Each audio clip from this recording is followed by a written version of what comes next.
Vijay Prabhakaran captain விஜயகாந்தோட பையன் வந்து ஒரு போராட்டம் ஒன்று பண்ணாங்க போல. அவரோட வாழ்க்கை ஒரு போராட்டம் தான்.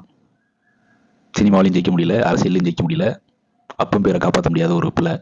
அவர் வந்து விஜய் அவர்களை விமர்சனம் பண்ணி ஒரு காணொலி என்னால் பார்க்க முடியல. ஏன்னா அந்த லெவலுக்கு ஒரு ஆக்டிங்கை வந்து சினிமாவில் போட்டுருந்தா அங்கேயாவது பொழைச்சிருக்கலாம். அங்கேயும் போடலை. வெற்றி வந்து எந்த பக்கமும் வராது அப்படிங்கிறது வந்து உறுதியாக தெரிஞ்சு போச்சு அவங்களுக்கு. அதனால அவங்க அப்பா எதிர்த்த திமுக கூட்டணியிலேயே போய் ஒட்டிக்கிட்டு பஞ்சம் பிழைக்க போயிட்டு இப்போ வந்து சினிமாவிலையும் ஜெயிச்சு அரசியலையும் ஜெயித்தவரை பார்த்து விமர்சனம் பண்ணுறாங்க. ஏன்னா அந்த ஃபார்மெட்லேயே வந்ததுனால நம்ம அப்படி ஒரு கம்பேரிசன் வைக்க வேண்டியதாக இருக்குது. இவங்க எடுத்தது வந்து ஃபுல் அண்ட் ஃபுல் அரசியல் இருந்தாலும் இவங்களை அந்த கம்பேரிசன் வைக்கணும்னு அவசியம் கிடையாது. இருந்தாலும் ஒன்றும் துப்பு கிடையாது. ஆனால் வந்து பேச்சப்பாரு அப்படின்ட்டு பேசிக்கிற மாதிரி இருக்குது. தனியாக நின்று 234 தொகுதிகளிலும் தனியாக நின்று 35 இல்லை 4% ஓட்டு வாங்கிடுங்க. அப்புறமா நம்ம விமர்சனம் பண்ணலாம். இல்லை என்ன வேணா பண்ணலாம். அப்படி இல்லைன்னா சட்டரை சாத்திட்டு இருக்குங்க. நம்மளுக்கே நிறைய பஞ்சாயத்து ஓடிக்கிட்டு இருக்கு.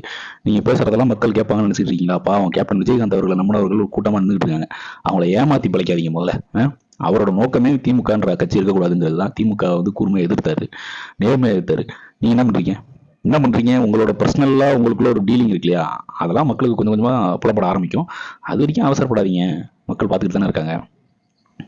இதை பற்றி நீங்கள் என்ன நினைக்கிங்க அப்படின்னு சொல்லி கீழே கமெண்ட்டில் போடுங்க. வீடியோ கரெக்டாக இருந்தால் ஒரு ஷேர் போட்டுருங்க, லைக் போட்டுருங்க, சேனலை சப்ஸ்கிரைப் பண்ணிக்கோங்க. லெட்ஸ் மீட் இன் another ஆக்கப்பூர்வமான கண்டென்ட். தேங்க்யூ.